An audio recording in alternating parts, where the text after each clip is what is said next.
Hi, I'm Katie with WTI.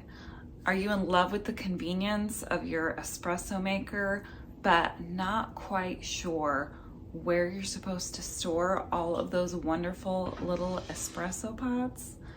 Well, you've come to the right video. This storage drawer by Rice Rat has been so convenient for me.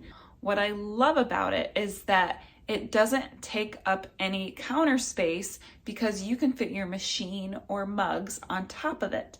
So it only lifts up about 2 inches off the counter, so there's plenty of space above my machine, underneath my cabinet still, and then there's plenty of storage within. This can hold 60 espresso pods.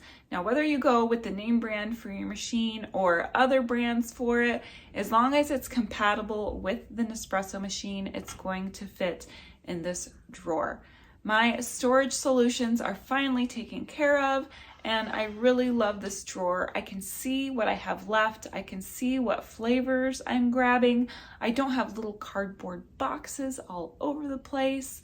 This has been such a wonderful solution, so you can save yourself some time and frustration because you've watched this video, so now you know what to do. And that's get this drawer by Rice Rat. You're not gonna regret it, but that's just my point of view.